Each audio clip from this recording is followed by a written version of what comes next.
Welcome to Change My Movie Mind, brought to you by Jay from Film Strip Podcast. And Anthony from Tissa Podcast. Each show, Jay and I will debate a movie-related topic and attempt to change the other's mind. We'll have a guest judge each episode to moderate and ultimately decide who should change their movie mind. All you have to do to enjoy is subscribe to either show, Tissa Podcast or Film Strip Podcast, wherever you find podcasts. Hey, subscribe to both shows while you're at it and get ready to change my movie mind.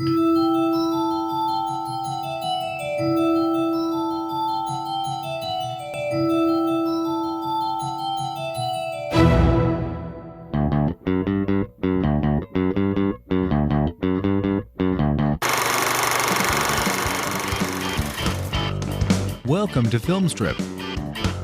These podcasts are spoiler-filled as we discuss the plots, characters, and themes of the films in review. All content used or discussed in these podcast episodes is the property of the respective owners and used under the Fair Use Act, Section 504(c)(2), Title 17. Well, welcome to Film Strip. I'm Jay. I'm Lindsey. I'm Brian. And I'm Ron. And we're here to talk about Uncle Buck, starring John Candy, Jean Louisa Kelly, Macaulay Culkin, Gabby Hoffman, Amy Madigan, Laurie Metcalf, Elaine Bromka, and Garrett M. Brown. Written and directed by John Hughes, a huge staple of the 80s, obviously. A big hit as well. This movie was pretty massive. It grossed almost $80 million at the box office when it came out in 1989. And I remember seeing this in theaters and have watched it for years. But Linz, this was kind of your idea of it's time to do some John Candy. And oddly enough, we've never reviewed a film in all the years of Film Strip that featured John Candy. So what got you to bring Uncle Buck out of the mothballs?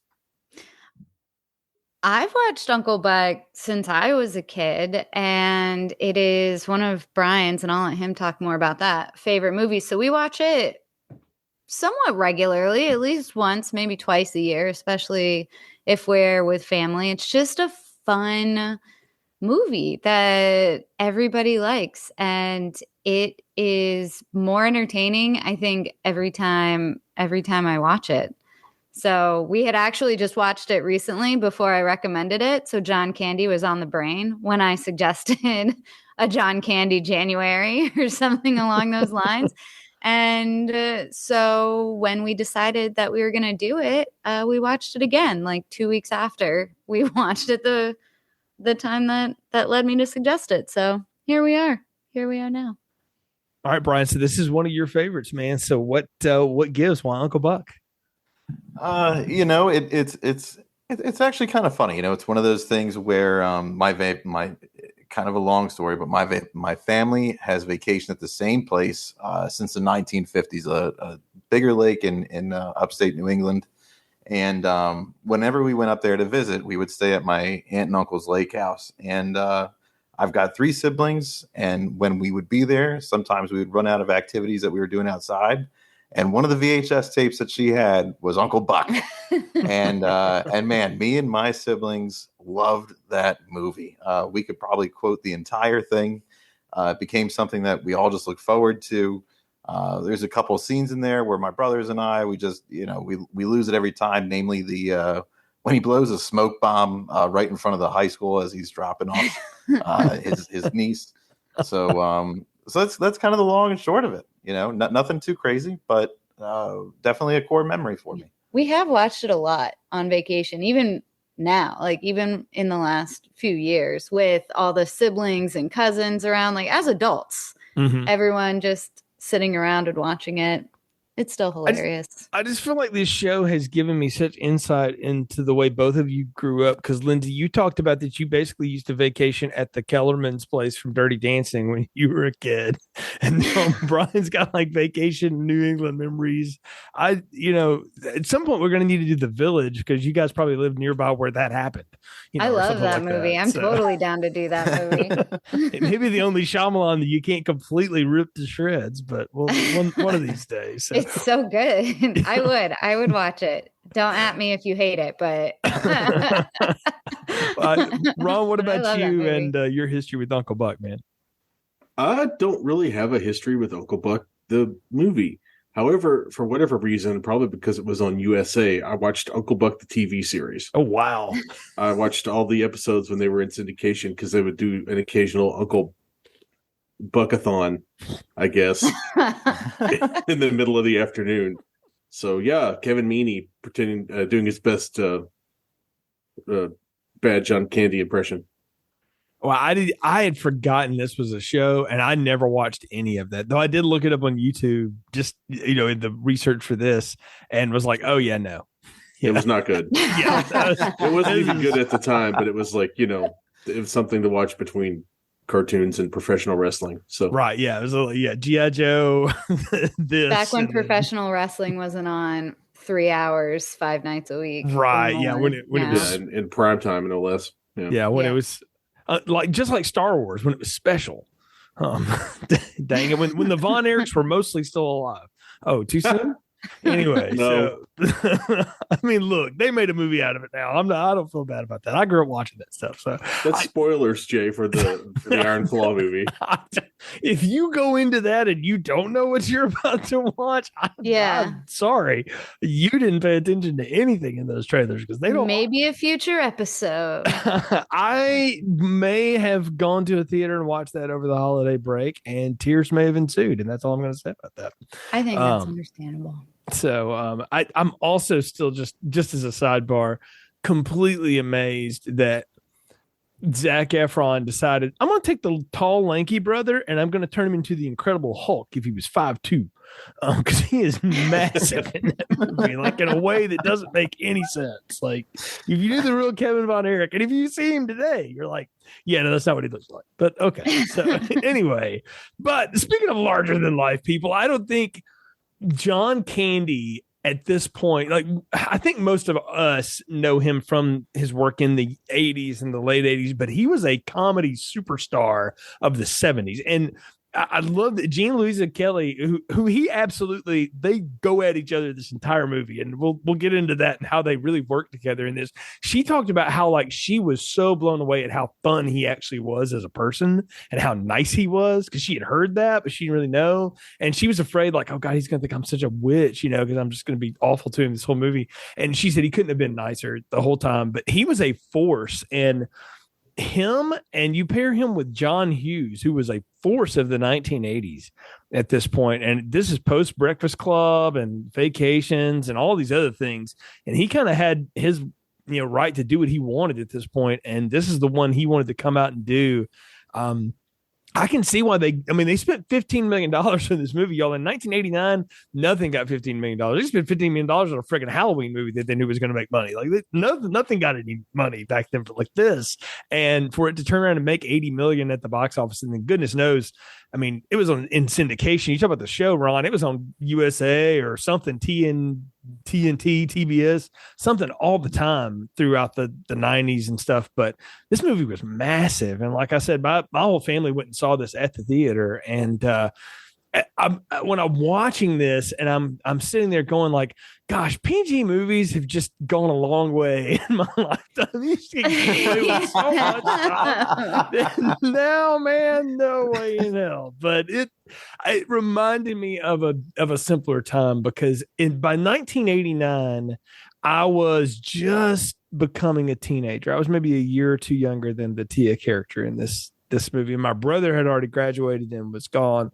And so I was right there on the cusp of sort of like being in that teen realm, where they were beginning to start to protect us. But again, they let us watch like G.I. Joe and wrestling. So they really cared what happened to us. We had keys and we just went to the house whenever we wanted.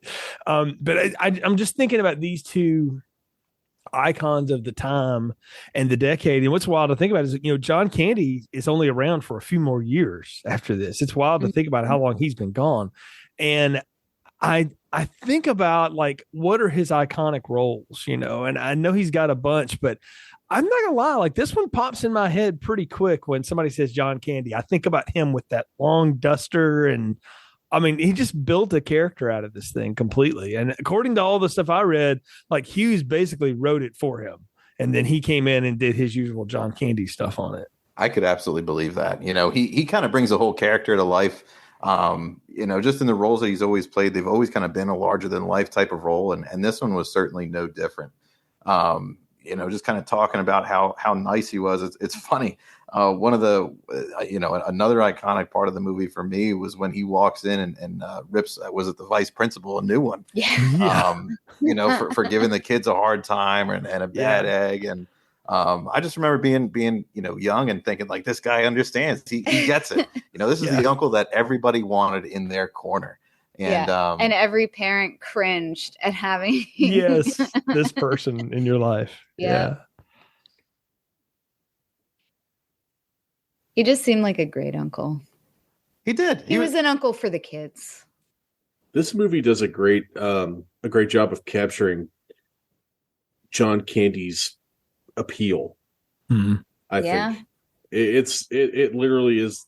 I can't think of a better like John Candy vehicle for him to have other than this movie. Yeah, I mean, a lot of times when he's in a movie, it's him and somebody else, or it's usually somebody else and him, right? Like they could have put him next to somebody, or they surround him with a bunch of people. Like there's the one Summer Rentals, what it's called. I'll never forget that movie. And the thing, he's always in something like that, or he's. I love him in this movie. It's been remade 1,000 times, the story, but it's one of Richard Pryor's best. It's called Brewster's Millions. I don't know if you guys have seen that or not, but love that movie. I would strongly recommend it because he's great in it, but he's the side character, So giving John Candy the lead in something was a different twist because we hadn't seen him in that, and especially at this point in his career. I mean, he got a lot of things after this, but I don't know. It was just a neat thing to do because nowadays you don't think Hollywood would trust anybody, that looks like him or acts like him and does stuff like that to do this type of stuff. Maybe Farley might have been the last one, that really got that kind of thing. Nowadays, like the comics that get the big lead role and stuff, they don't look like John Candy does, be this big guy and, kind of disheveled and all this stuff. And I was told some of that was, or at least what I read was that was not all makeup, that he just went for it. It was like, no, this is kind of how I look out every day when I wake up anyway after a bender. So we'll just go with that,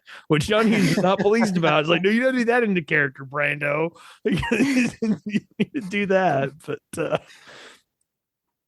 it's crazy to think though that originally it was Danny DeVito that was being cast for this role, right? Yeah, I was kicking around in the text chain with Lindsey and Ron that like all the people that were up for this role. I said Tom Cruise was up for this role. I was like, no, he wasn't. He was 19. He was 20 years old. That was the dumbest thing ever. Like I can see why people would say that, but that is like the Tribune's going to get better editors. That's all I gotta say. but yeah, Danny DeVito though in this, like I think I'm thinking of Danny DeVito now and the It's Always Sunny Danny DeVito. Yeah. That I get it. Like I can get it would be a different kind of thing because he's not this imposing figure. He would just be the more weird side of things. But yeah, I could buy that.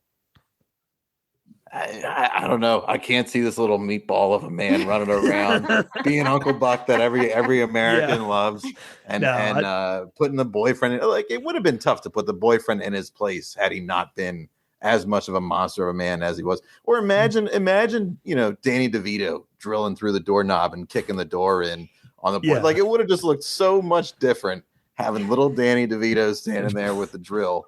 It would have been much. I'm just much picturing scarier. Danny DeVito as Penguin. Yeah, exactly. Like it'd been the Troll 3 sequel we never got. Yeah. That's what it would have been. The troll you didn't think you needed. But maybe the one you deserve that John Hughes never wrote. So, well, I think we need to get into the movie here before we kind of kick around and talk about this thing. So, Lindsey, you're going to do the plot summary this time. Tell everybody what Uncle Buck's about. All right. Well, we open with a latchkey scene where we see each of the Russell kids, Tia, Miles, and Maisie, coming home from school, and Tia, the oldest, managing her younger siblings' after-school routine. And Tia is a character, y'all, that woke up and chose violence, but like every day. Yes. We meet the Russell parents later, Bob and Cindy, during family dinner, Chinese takeout in a well-furnished dining room, where we learn that they recently relocated to Illinois in the Chicago suburbs from Indianapolis, which Tia despises them for. We then take a trip out of the suburbs where we meet Buck, Bob's brother, and his girlfriend Shanice. We get a taste for Buck's personality and his aversion to anything permanent, jobs, marriage, etc., which causes tensions with Shanice, despite him promising that he'll show up to work the next morning for a job that she got him. And then in an early turn of events that sets the whole plot in motion, Cindy and Bob receive a call informing them that Cindy's father had a heart attack. Cindy and Bob begin to make plans to leave without the kids and realize that Buck is really the only available option in the area to watch them. So Uncle Buck arrives in epic fashion and the parents leave, rendering them almost as useless in the film as they are in their children's lives. While Maisie and Miles seem to like Uncle Buck right off the bat, Tia is unimpressed. And while the kids are at school, Buck spends the day wrestling with the washing machine, dealing with an eccentric neighbor, and trying to figure out homemaker life. When he picks Tia up from school later that day, he discovers her making out with her boyfriend, Bug, who Buck takes an immediate disliking to and does not hesitate to try to intimidate him. So rather than allowing Tia to go out with Bug later that night, Buck takes the whole family to a local bowling alley where he makes plans to bet on an upcoming horse race, hoping to win enough to allow him to at least not have to work for the rest of the year. Now, the following evening, Tia attends an outdoor party in the woods with Bug, and Buck basically tracks them down and interrupts their makeout sesh by boasting about his skills with a hatchet and then grabbing one from his trunk to prove that he can, in fact, use a hatchet. Bug might have cried a little bit. So Buck succeeded in scaring him, and it really only pisses Tia off even more, which leads her to tell Shanice that Buck has been going out with the eccentric next-door neighbor, Marcy. Unfortunately, the lie is corroborated when Shanice witnesses Buck dancing, if that's what we want to call it, with Marcy in the living room. The earliest form of slam dancing I was introduced to. I'm just gonna say yeah. Slam dancing is certainly one way to put it. So Buck gets drunk that night, drowning his sorrows, and he looks forward to winning at the racetrack the next day. However, when it's time to depart for the track, Tia is nowhere to be found. Maisie and Miles divulge that she has left for a weekend party with Bug, which means that Buck has no one to babysit the tiny kids while he goes to the track. So after agonizing about taking the kids with him, Buck decides that he doesn't feel great about putting the kids in that position and realizes that his concern for Tia actually, and surprisingly to him, far exceeds his need to go to the track. So he calls Shanice, asks her to put her ill feelings for him aside and watch the children while he goes and looks for Tia. Buck combs the neighborhood until he finds the house where the party is taking place. He breaks into an upstairs room with a drill and discovers that Bug is on the bed with not Tia, though. Soon after he's driving the streets, Buck finds Tia walking home. And when she realizes Buck knows what occurred, the two have a heart-to-heart. And Buck reveals that he has Bug in the trunk of his car. And they all have a good laugh together. After which, Bug apologizes to Tia. Buck lets him go, but sets down a golf ball and hits Bug on the head as he runs into the woods with a 5-iron drive. Back home, Tia confesses to Shanice that she lied about Buck's flirtation with Marcy. Buck and Shanice make up, and the next morning, Bob and Cindy return home to a repentant Tia and an uncle who departs as a valued member of the family. Very good, very good. That's a great way to summarize the movie. And for its time, I thought I remembered, and maybe it's because I saw it on television too much. I always remember this movie being longer than it actually is, but it says 99 minutes, but it's a pretty lean, like 94. Like it's a slick movie, and it wastes no time getting us into stuff. So I want to kind of go around the horn here as we do things here on Film Strip. We're kind of breaking up the way we usually do reviews and stuff. We're just going to talk about what works best for us about the movie. So Brian, since this is your favorite movie or one of your favorites, what are some of your favorite things about the whole movie, favorite scenes, favorite things that go down in Uncle Buck. Well, I'd have to say one of the first favorite scenes that I have is definitely using the clapper to turn on his apartment. Oh, what a throwback! Who remembers the clapper? I did. I remember that That's from great. the movie, and as a result of this movie, I bought my brother the clapper about 6 years ago for his Christmas lights in his house, which he still uses to this day, and it's fun messing around with that. So I would definitely start there. I mean, the whole movie is just a series of favorite moments. I love my siblings and I. We love to quote the unbreakable plate moment when he drops it in the living room when he first gets there, and unbreakable, and then picks it up and it shatters again. Definitely love that one. Being a gearhead, my older brother especially too, younger brother as well. But we always laugh like crazy when it comes to the car. The way it kind of bounces down the highway and how it's just an absolute piece. Yeah, the Mercury Marquis is like seen better days. Yeah. We've actually joked, if we could find a car, I'd love to drop off my nephew at school a little bit when he's a little bit older in the same exact fashion, really just kind of blow it out there at the parent drop-off line. I think would just be, you don't see that anymore these days, not enough of that. So maybe reintroduce that a little bit. I could go on, so I'm going to start with those for now in case you want to keep going around. But good start, I think. Ron, what about you? Since this one is not one that you necessarily grew up with, but have definitely watched a few times. Oh yeah. Honestly, what really worked for me best is just the natural charisma of John Candy. Mm-hmm. Like he's always got something going on in his eyes, whether it's whether he's in that interaction with Bug, or if he's threatening a guy or is yelling at the principal, that you can always tell like he might still have the smile on his face, but he has murder in his eyes. And he's got that kind of like really good energy that sells the performance, I think. I mean, it's hard for him not to be the best thing in the movie, because the movie literally hangs itself on his shoulders and he carries the whole thing. That's so true. You're absolutely right. I couldn't have said it better myself. You're right though. I never thought about it. He tells his whole next move is right in the eyes. Kind of like like the hips of a dancer, right? Like that's just kind of what it is for Uncle Buck.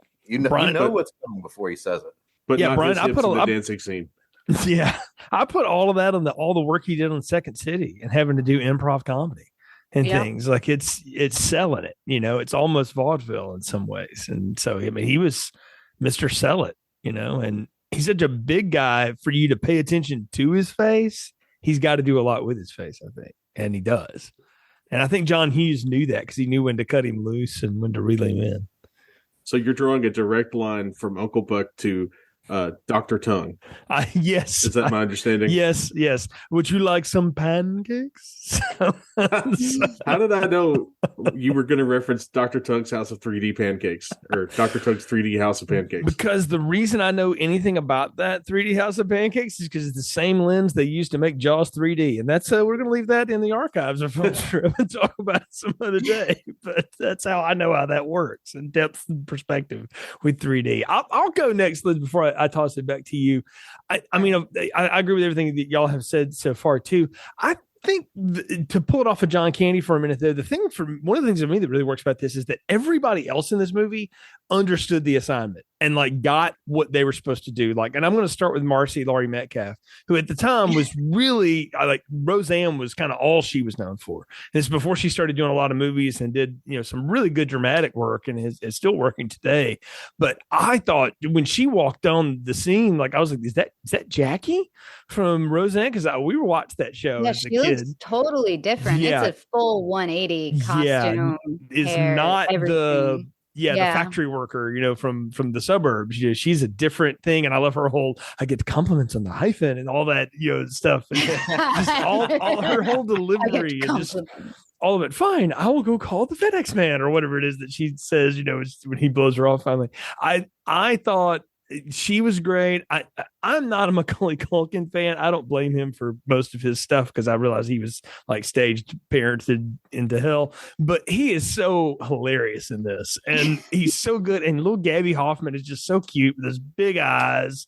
And I have a niece with big brown eyes like that, and so she'll pull some of that off. Of course, I'm have no soul, so I'm immune to it. But it doesn't work. But she pulls all that kind of stuff, like everybody in it, and then to top it off, I mean, Jean Louisa Kelly really, really gets the I'm going to listen to a lot of The Cure and just be the most pissed off teenage girl on the planet routine down. And again, the way she and John Candy go at each other in this movie, only to resolve that end where he picks her up after the party when he realizes she's basically been ditched because she won't sleep with Bug. And she's just, the way she's crying, like that's a very real cry face. Like her nose is red. She's like, she's been bawling her eyes out. And when she has to tell him, you're right, everything you said would happen, happened. And it's just like, it guts her to say that.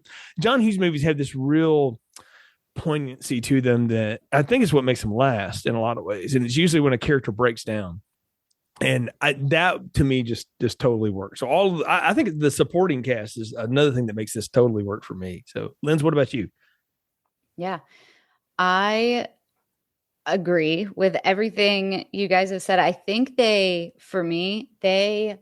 nail the sibling dynamic, especially as I think my youngest brother is 12 years younger than me. So as the oldest, and I also have siblings that are closer to my age, but so the two younger ones arguing back and forth the way the two younger ones do, been there, done that. That is 100% accurate. And they're so good at it. And then Tia being the really bossy, I have to babysit my younger siblings after school because my parents have to go and work all the time. And, they don't care about their family. Like, been there as well. And just like her bossing them around and playing, the mom temp for the kids. And I mean, she's the one that knows their schedule. She's the one that kind of keeps them in line when Uncle Buck first shows up. I think it's so great. And the power dynamic between Uncle Buck and Tia is really real and so entertaining. And I love that you brought up, Jay, I think you said that Jean Louisa Kelly wasn't really sure. She goes, he's going to hate me because I'm so mean to him all the time, because it feels real when she does it. She has some demons that she's working through in this movie. I don't know what she was doing in 1989, but she had seen some shit at that point. Because man, I went back through and I looked at like the other movies that she's been in, and she's unrecognizable because she is so mean in Uncle Buck. I was like, this cannot be the same actress, but it is. And she did such a great job. Uncle Buck's, when he's in the midst of trying to figure out how to kind of Mr. Mom it up, the day of, I think, Miles's birthday, when he makes those gigantic pancakes. I mean, yes. How cool would that be? The shovel under it? This is how you do this. Yeah. But as somebody who talks to himself all the time while I'm doing like tasks, I'm like, I relate to this in a very specific way. So I understand. What is he cooking on in that scene? I want to know too. That cooktop. It's like there's no way that mom has ever used that. No. It's like he put a big piece of sheet metal over top of all four burners. Yeah. Is that on it? The stove. It just heated it up. So, yeah. It's just resourceful, I think. Yes, I mean, when they come in and see their house, they have to go like, what happened like at the end of this? There's no way you got all that back together. But I think it's funny we should mention too, Lindsey, Brian, this is the second time we've talked about Jean Louisa Kelly in a review on Filmstrip, because she was Iceman's wife for that one scene in Top Gun Maverick, which I saw her face and I was like, woman looks really familiar. Who'd they get for that? And I looked it up. I was like, oh wow, it's Tia from Uncle Buck.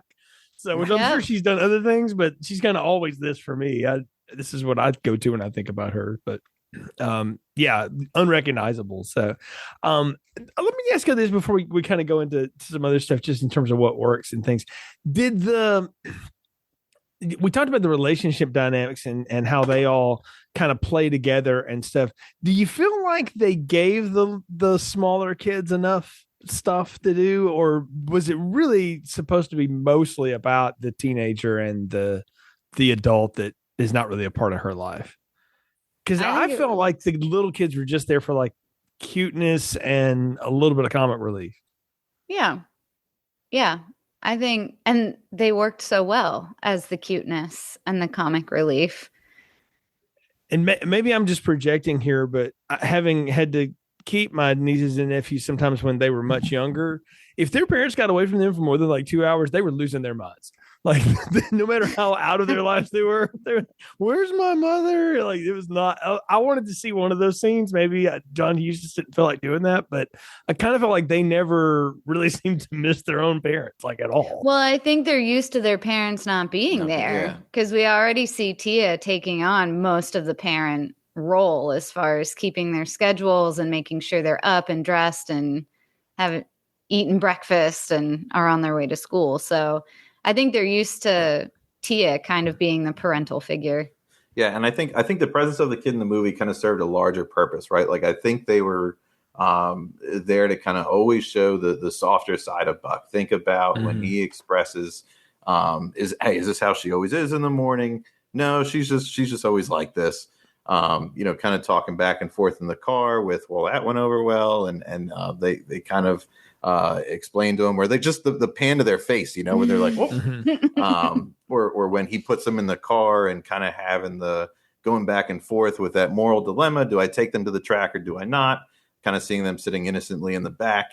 The scene where Maisie is saying she needs to have a sleepover with her Uncle Buck, and him, trying to do as politely as he can reject her, only end up with Miles too. I mean, that was a great scene. I think the scene with the mail slot with Miles waiting for Shanice to come. I think that one actually inspired a scene in Home Alone from what I remember reading. Oh yeah. But I really like his part where Macaulay Culkin is kind of dancing over and doing the dishes, kind of doing everything with a spatula. I thought they played a nice role in it. I don't think it was underserved at all. But I do think they were there to kind of draw out and show all the viewers the other side of Buck, because otherwise you just kind of have this, uncle that doesn't understand kids at all, butting heads with Tia. I feel like the Maisie school plot line suggests that there was more stuff filmed with the kids that just ended up getting cut out. Yeah, where he goes off on the principal that's talking about. I feel like you don't set that up without the payoff, and I feel like they left the payoff in, but not the setup. Yeah, which can I tell you though, that's actually a great scene though, because I didn't need to see that principal going like, you need to take your academic career more seriously. All I needed was John Candy doing that whole riff about the thing on her face, and then here's a quarter. Yeah, and did you? Yeah, absolutely. Which now I blame John Candy for that god awful Travis Tritt song that came out about 10 years after this movie, but. Anyway, for anybody that remembers that from the 90s country boom, I'm sorry that I just put it back in your ears. But yeah, but no, I do love that scene though, where I think you're right, Brian, is that it shows the softer side of him, but that he can be just as tough in defense of them as he is for Tia. Because what you realize is that he's being tough on Tia, because he's like, you cannot run around with people like me. I am enough of a screw up. I cannot let that happen to my brother's kids.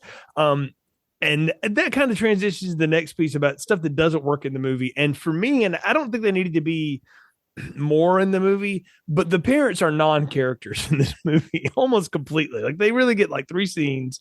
It's really the dad who has, like, Bob has nothing to do except make one phone call, and then he's just a boring schlub over to the side. It's really about the mom. And I kind of wanted more of the folk, or at least understand more of why the folks and Tia in particular had really grown apart. Like, they teased the whole bit, like they moved and stuff, but They didn't really get into it much. And I don't know.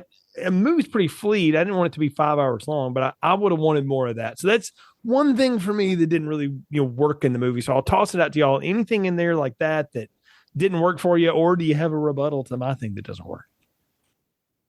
Well, one thing that kind of left me unsettled is how is Buck and his brother so different? What happened in that upbringing where they are just polar opposites of each other and absolutely ended up in totally different situations and shoes.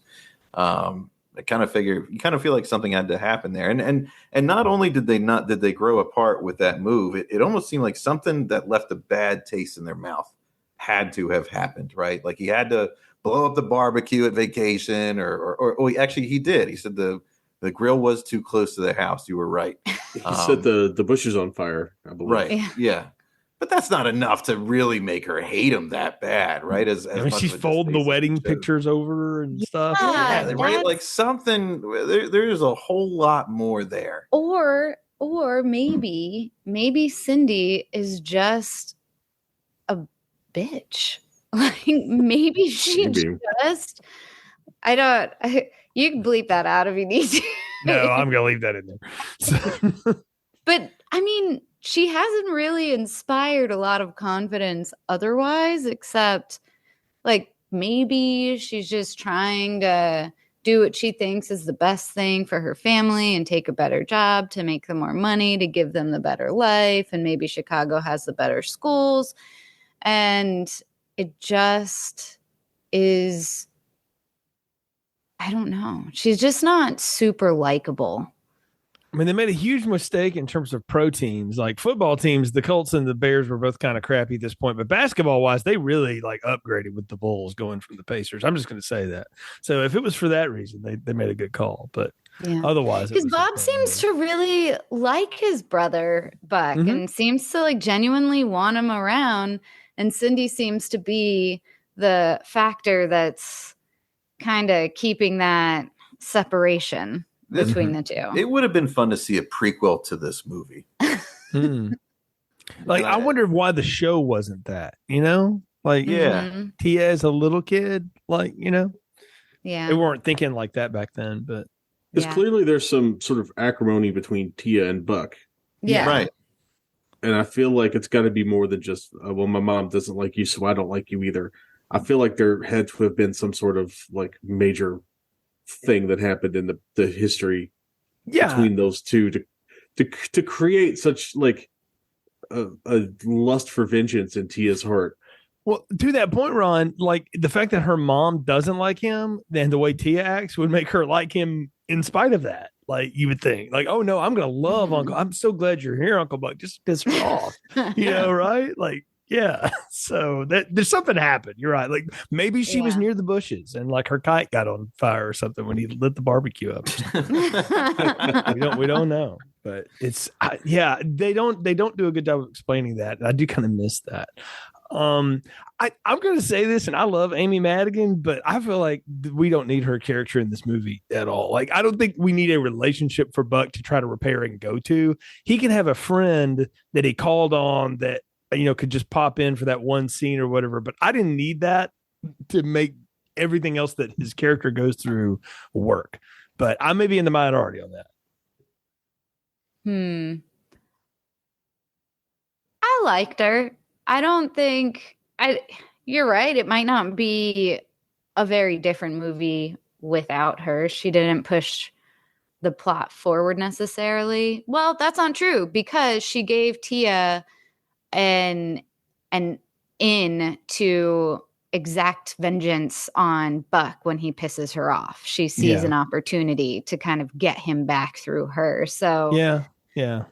Which that whole interaction on the stairwell between those two is heartbreaking. Mm-hmm. Man, John Candy just looks so devastated, and you can even see in Tia's face. She's like, "I think I kind of crossed a line here." Yeah. Oh, sweet Uncle Buck. John Candy. Amy Hannigan, Shanice, right? Yes. Yeah. Okay. That's what I thought. See what I mean? She's totally forgettable. I guess Amy Madigan, she's a great actor. Field of Dreams, all that shit. But I mean, you could do the things that she does in this movie, and it be honestly, it could be Bob. It could be maybe it could be the mom. Like it could be anybody. It didn't have to be her or some romantic link for Buck. It could be something else that she screws up for him to really like get him in hot water. It could be something related to the fixed horse race subplot. Right. They get. Yeah. By the way, the first creepy guy at the bowling alley. Wow. Like I'm like, Rob Zombie was just a little too young, or you would be a star, sir. Because that guy with the toothpick. The toothpick. I thought it was Richard Brake. I'm not gonna lie. The part where he gets the toothpick stuck cracks me up every time. Yes. Yeah. Every time. Pal. He was great. He was great. Small bit part, but man, he nailed it. That repulsive man should have showed up in The Big Lebowski. Oh, right. Yes, he should have. Yeah, he could. He probably was like 3 lanes down. So, but the other greasy friend too is not. It's not like that guy is like wholesome and clean. But it was a bowling alley. It was league night. That's what it looks like. It definitely was league night. Yeah. For sure. Which means that Buck has some major pull at the bowling alley to get a lane for him and the kids during league night. Right. There's so much material here for a prequel. It's not even funny. With how Pal kind of pissed him off just being in his presence, but this other guy, what was it, Ron or I forget his name. Roger. Thank you. Yeah. With the horse track inside information. I mean, there's some quality material here to really run with. Man, if we did a prequel, who would play young Uncle Buck? Oh, still man. Uncle Buck, John. Well, I mean, now we can't do John Candy now. Well, I don't know with AI, maybe so. I don't know. That's fair. The monstrosity that would be, but yeah, I don't know who would be a good young Uncle Buck. Now, from modern parlance, I could have seen who's a Fred Flintstone guy. Oh, Mark Addy from or John Goodman. John Goodman. I could have seen John Goodman. Or what about like Horatio Sands from SNL? Yeah. He can't be around child actors. Oh, is he one of those monsters too? He is. Oh, I missed that. I wouldn't have suggested it if I knew. No, I see. This makes me mad because I've got to do another movie this month on Film Strip with a monster, Stephen Collins. So good grief! I might as well just do a Jeffrey Jones movie now. So yeah, it's trifecta. It's Melissa Bimber here on Film Strip. That's getting cut. So, That's getting cut. That's definitely getting cut. The funniest thing I say in the whole episode has to get cut. I'm sorry, we can't. Just par for the course. We can't go there. Allegedly, Melissa Bimber. That's not making it better. Okay, well, you killed Brian. He's dead. Okay. I can give you something else, Jay. Go for it. Other than that, go for it. My question is, what's so wrong about taking children to the racetrack? Okay, thank you. Because they can just hang out at the concession stand. Is it because I grew up in Louisville and went to the racetrack every 2 weeks during the season, at least, where I went to both the harness track and the thoroughbred track because the harness track was a lot cheaper. So I spent a lot of time around racetracks when I was the age of the Russell children, and I always had a good time. So, I mean, maybe he missed out by not taking. I mean, Miles's glasses are so thick; he's got to be like good at like something horse racing related. Like he might be like the Rain Man of the daily racing form.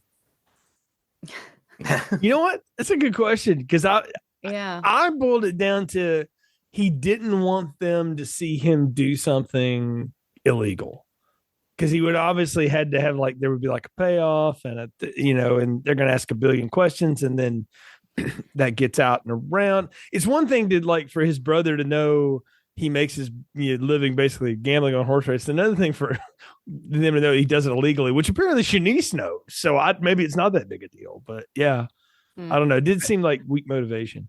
I think the hesitation was more so who we would assume the type of crowd that he would have been with while at the track. A lot of pals, a lot of Rogers. Yeah, I mean, we I don't think we were supposed to be impressed with the crowd at the bowling alley. Yeah, a lot of Horatios with Miles and Maisie. It would have been a little bit tough. A lot of Jeffrey Joneses out there. Yeah.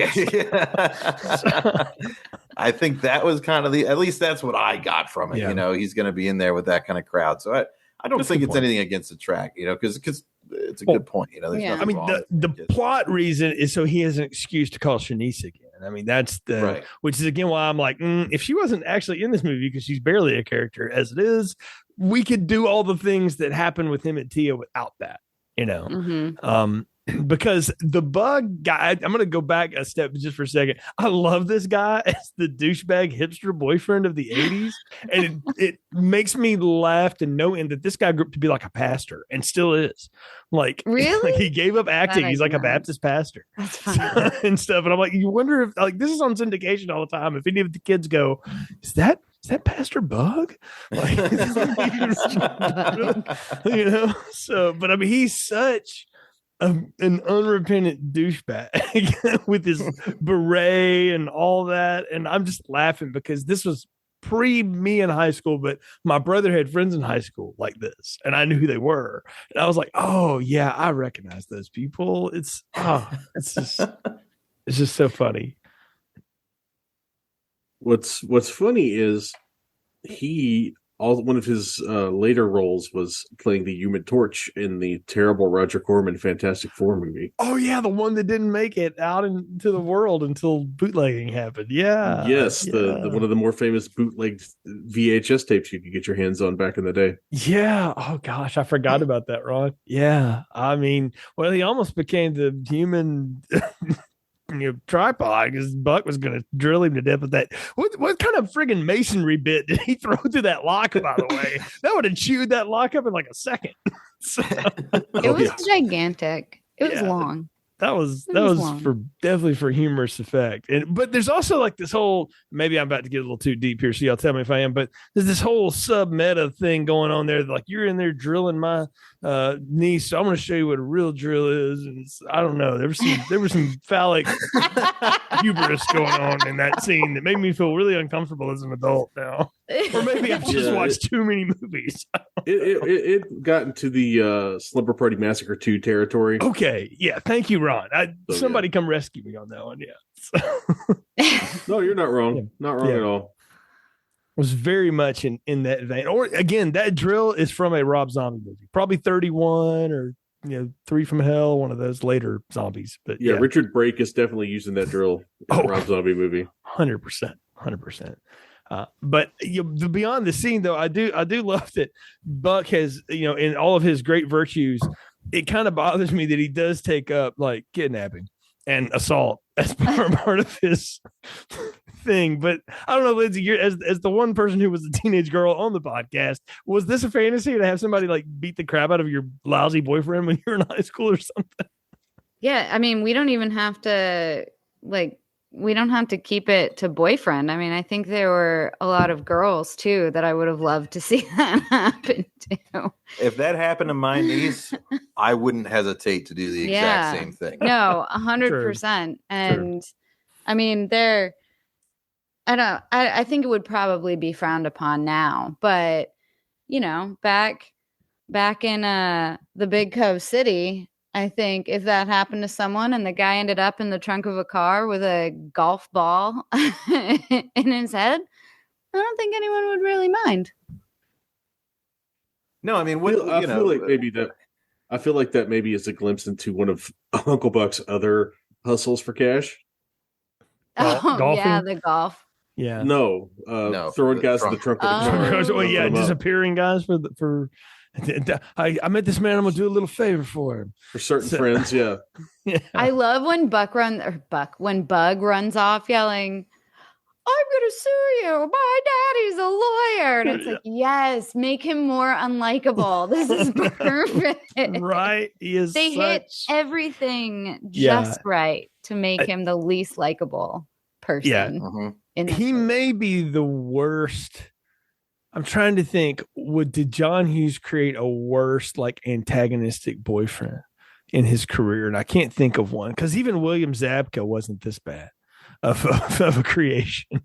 At all of it. I think back to like Back to School and the character he played in that, Lindsey, like he was such a douchebag, but yeah, he but wasn't no, this Bug bad. is way worse. Bug is worse for Bug sure. sucks. Yeah, I think. Yeah.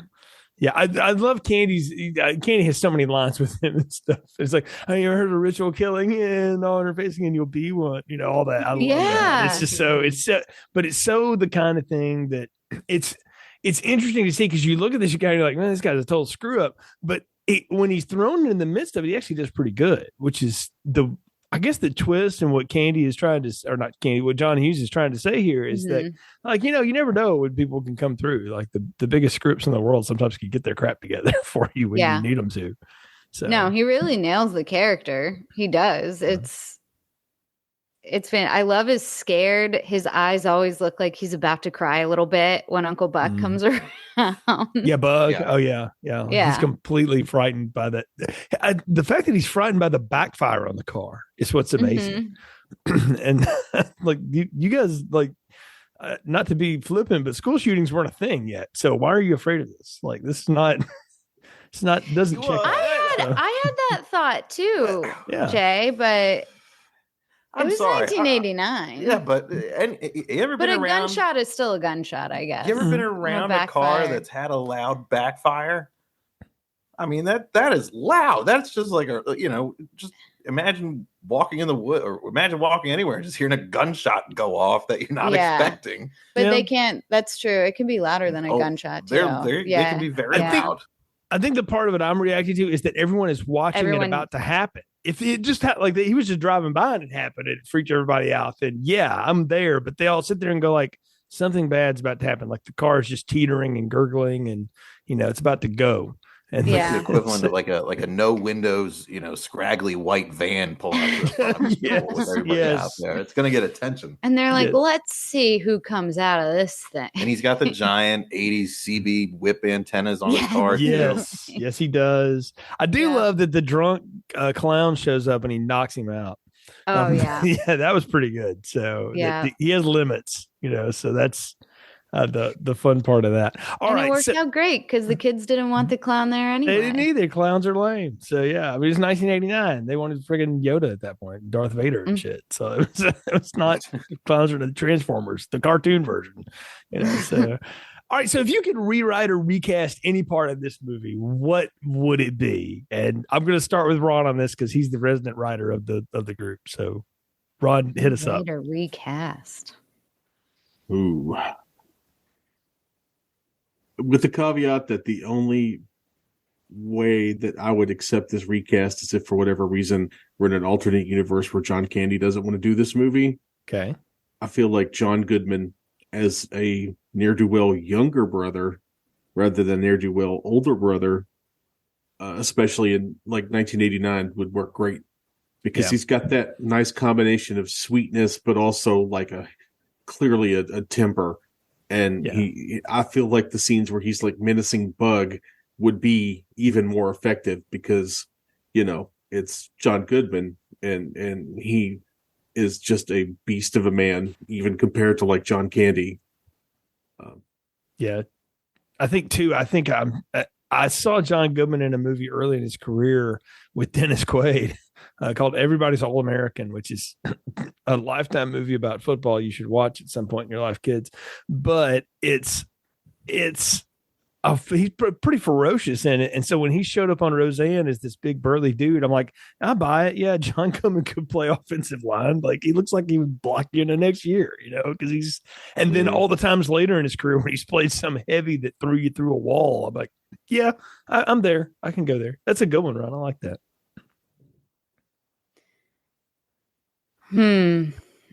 I just like everybody so much except the mom. Like everyone works for me except the mom. And I think, and I know, I really feel like even if Catherine O'Hara came in to play the mom, I realized it would be very much a rewrite or a pre-Home Alone. But John Candy and Catherine O'Hara were already friends, I think, at that point, because they had worked together at Second City. This is post Beetlejuice, Catherine O'Hara, so this would work. You know, and I feel like even if it was just the same small bit part, I feel like she would have punched it up just a little bit more. Yeah. I feel like by the same token, if you replace one of if you replace Roger with Eugene Levy, the 1989 Eugene Levy, I think that's also a potential replacement casting. And I've got another one too, but I want everyone else to get a chance to say theirs before I add mine. And go ahead, Brian, if you got one. I'm kind of struggling here to come up. I've been really trying, but I've just always loved the movie for what it is, to be honest with you. So I have no change to offer here. I'm going to be boring. Ron, what do you got then? One of the other things I think you could change, and this might just be because of my fondness for Christmas Vacation, you could swap Laurie Metcalf for Julia Louis-Dreyfus. Ooh. And have a very interesting change in vibe. Yeah, but can I tell you, I love Laurie Metcalf in this role so much. It pains me to think about that because she's so good as the weird neighbor. But yeah, you're right. It would be a different vibe because Laurie Metcalf's dolled up and all that stuff. But Julie Dreyfus is very, very attractive, and particularly at this point, she was very young, so she would look like she did for Christmas Vacation. You know, so the young yuppie neighbor. I feel like that adds to the kind of slobs versus snobs vibe of Uncle Buck in this town, though. Yeah. You know what? Actually, I would have liked to see written in there would have been a phone call home about progress updates, but from the brother to Uncle Buck. Right. I think would have been an interesting dynamic to see. Yeah.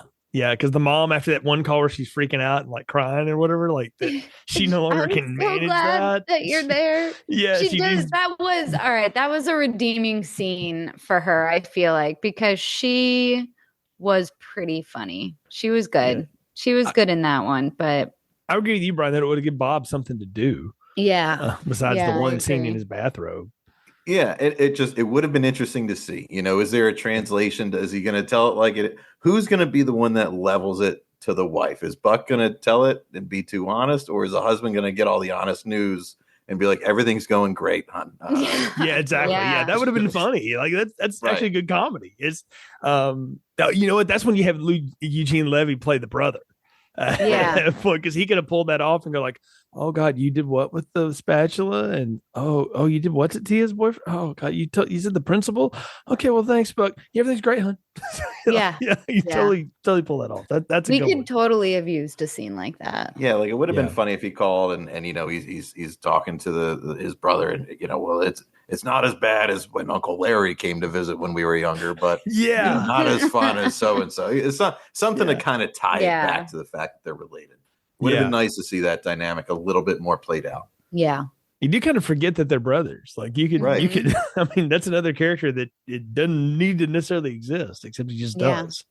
So, or just have made her his sister as a character. Right. Like, yeah, that would have even like worked better. Like, cause then the brother-in-law, that'd have been interesting, Brian, because then Bob could have been like, no, Buck's actually okay. Like, he's kind of sticking up for his brother-in-law. That would have been different. And she'd be like, you don't know him. You don't understand. I like that. That's actually a good rewrite. Yeah. I like that a lot. I don't know if this is true or not, but I'm trying to remember the first time I heard Bust a Move and the Wild Thing from Tone Loc dropped in a movie because they're in like thousands of movies now, but I remember those songs distinctly because of this movie. And there is something so late 1980s about those things that it's a real juxtaposition, like the Perry Como Chordettes shit that's going on too, to have that going and have that loop constantly from the Tone Loc song and the Young MC song going in the background. I mean, it just took me back to a different place. Because having an older brother, I inherited all of his cool music collection when he went off to the military after high school. So I was listening to stuff I probably wasn't supposed to, but I also had like my hands on some really good like hip hop of the late 80s and the 90s before the gangster stuff took over, which I do like, but like all like the Dana Dane and Belle Biv DeVoe and New Edition, all that stuff. Like I had all of that, I have it in vinyl behind me right now. And the Young MC was part of that, all that stuff. And it's so cool to listen to those songs in this cinematic context. So like, as far as like 80s needle drops goes, John Hughes movies are full of them, but I happen to really like these. They're not necessarily as iconic as like Breakfast Club, but it's still pretty good. Yeah. I really liked the surprising, just the fact that hip hop is acknowledged at all in this movie is a little bit surprising. In like this super white bread movie, like it's almost office spacious. In a super like white bread town. Yes. I can definitely see these kids telling people they're from Chicago, even though they're from like Naperville or Evanston. They're from like 2 hours away from Chicago. And listening to hip hop is to try to, artificially manufacture some street cred because they've heard Tone Loc. We were in Naperville not too long ago. But we were in Chicago. It was definitely Chicago. I liked it. It was nice. It was really nice. Beautiful. It was nice.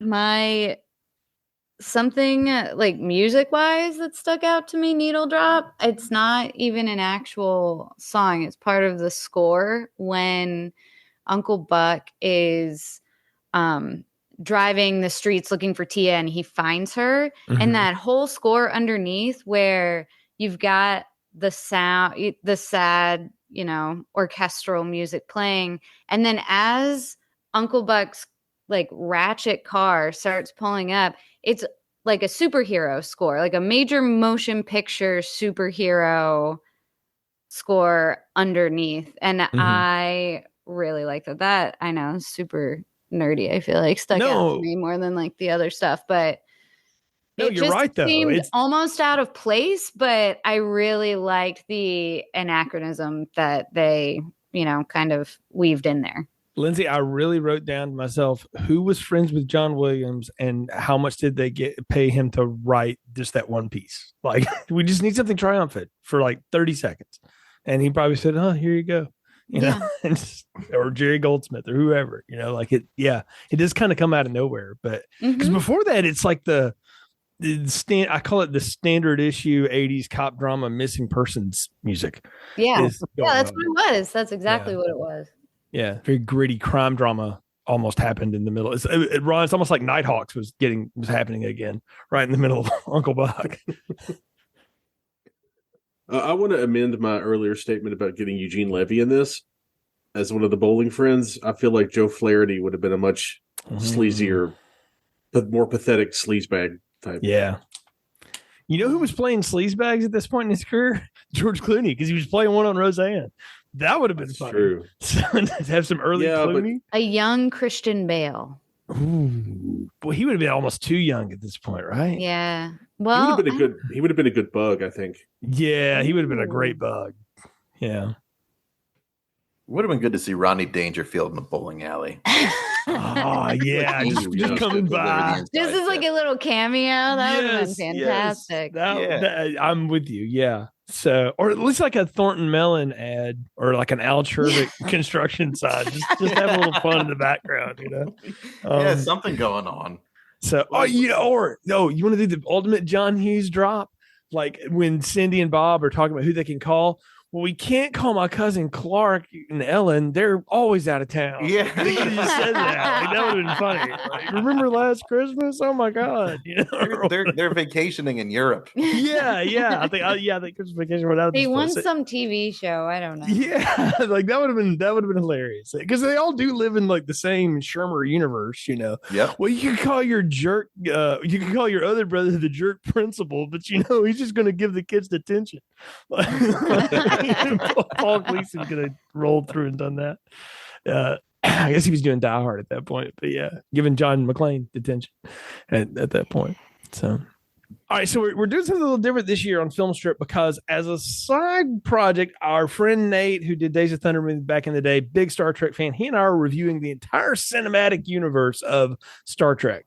And I thought it might be fun on, Film Strip Prime or whatever we want to call the main show here for if there's a line that just really stuck out to you for each host to just do it in your best Shatner and see what it can do. So since this is my bad idea, I will start with it and then I'll pass it around to everyone as it were. But I just want to take you to a place. Just imagine you are Shatner.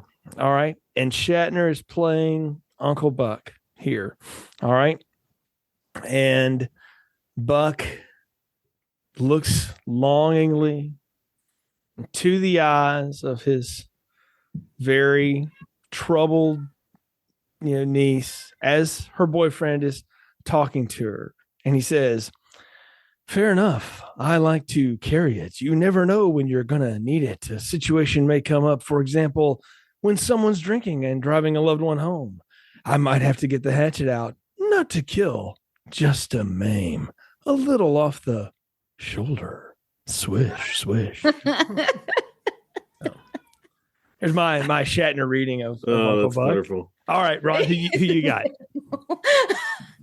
So Uncle Buck is staring across the table at the angry principal lady who has just told him a bunch of terrible insults about his 6-year-old niece.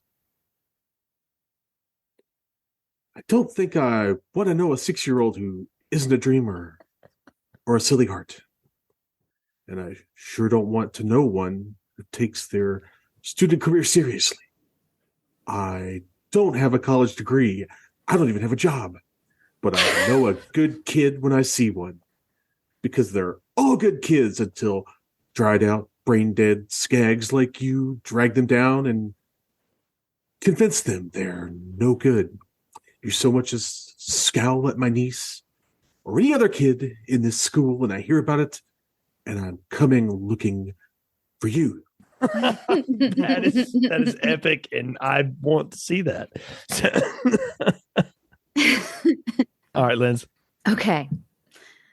Uncle Buck is getting ready to take the kids bowling. And Tia comes down the stairs ready for what we can only assume is a hot date with Bug. And Uncle Buck says, "What'd you blow all that makeup for? We're just going bowling." I love it. Nice. Very good. Very good.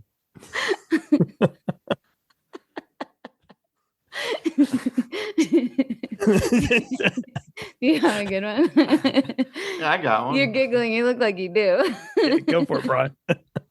I'm Buck Melanoma. Lily Russell's wart. Not her wart. Not her wart. I'm the wart. She's my tumor, my growth, my pimple. I'm Uncle Wart. Just old Uncle Buck Wart. That's what they call me. Or Melanoma Head. They'll call me that. Melanoma Head's coming. I'm Uncle Maisie's Russell uncle. Very well done. Very well done. Well, we'll try to keep that up throughout the year. I don't know. We do like a serious movie. This may not work as well, but It might be better. you never know. The shat goes everywhere as we will You learn. want me on that wall. You need me. Oh, we are so doing A Few Good Men now, and And I was about to launch into Glengarry Glen Ross Shatner as Alec Baldwin. Hold that one, because I have a good Glenn Ross story for another day on Donahue. But we're at the point of the podcast where it's time to give final thoughts, recommendations, and popcorn ratings. So, what are yours for Uncle Buck? Brian, let's start with you. As good as it comes. Extra large, a lot of butter. Plain and simple, classic and good. Salt? No, it's in the butter. Oh, salted butter. All right, Linz. I'll give Uncle Buck I will give Uncle Buck. I think I'm torn between a large and an extra large. I think I'm gonna go with. I can't remember the last thing I gave an extra large to. I should have been prepared for this question. We do it on every episode, and I just wasn't this time. But I'll go with an extra large too. It is a really fun movie. And as we discussed in our rewrite bits, like there's really very little that I think I would change or I think any of us would change about it. So I'm going to stick with a really good extra large popcorn. Yeah. Salt, butter, pepper. I just had a really good extra large popcorn. So yeah, like whatever that means to you. I just wanted to thank both of you for letting us and the rest of the world in on what dinner is like at your house. I feel like this is a conversation that plays out in real time. So, Ron, what about you? It's not that far off.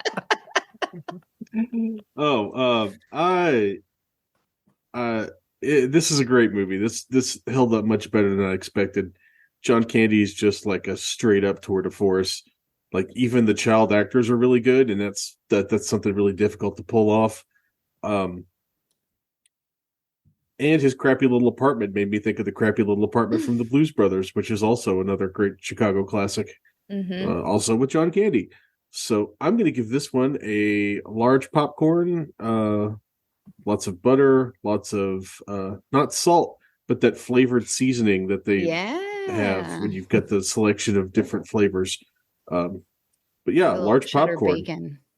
See, I wasn't prepared. That's a good rating. I wasn't prepared for the salt question because it just always came in the movie theater butter. So it's assumed, I thought. But Fair. I'm going to join you, Ron, in that large popcorn because John Candy is so good in this. The supporting cast is so good in it. And like I said before, there's the thing about John Hughes movies that makes them work is that there's a real heart to them that is the grounding piece of all of it. And it's why they're so good. And he just nailed suburban life for white folk in the 80s like perfectly. He really did. It is one of those I can say like, yeah, I relate to a lot of this. And even as I'm older now though, and this isn't my life, I am definitely not the Uncle Buck in my nieces and nephews' life, but it's fun to watch someone that was really at the top of their game just go completely off. And then again, to be surrounded by such good players who played it. And, with all the nitpicks and stuff, the things that could be redone or whatever, it's such a good watch and it's an easy watch too, like for all that it's doing.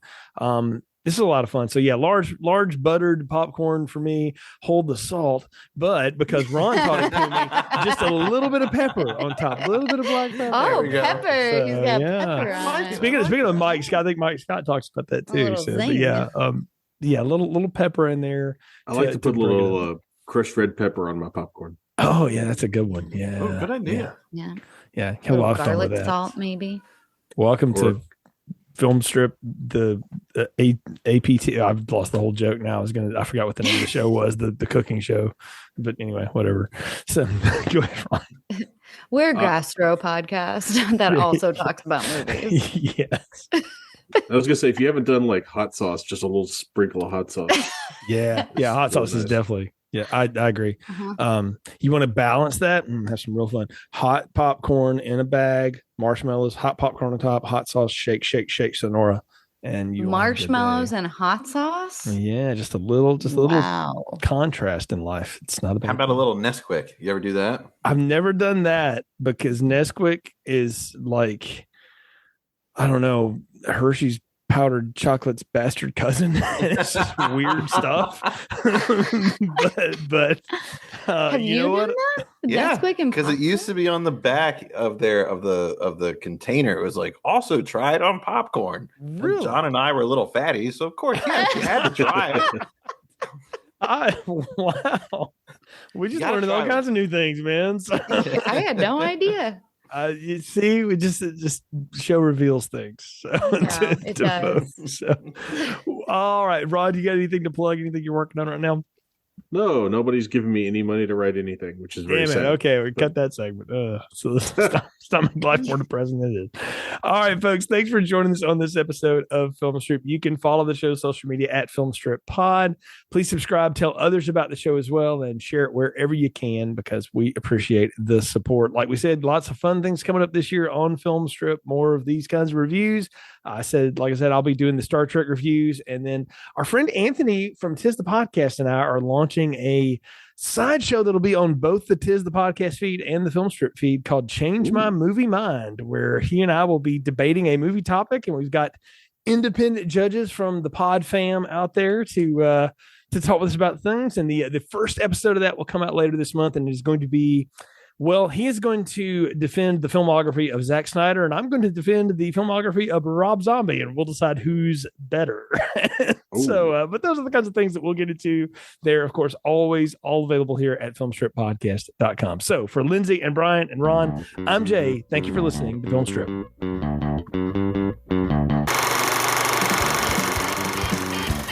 Thank you for listening to Film Strip.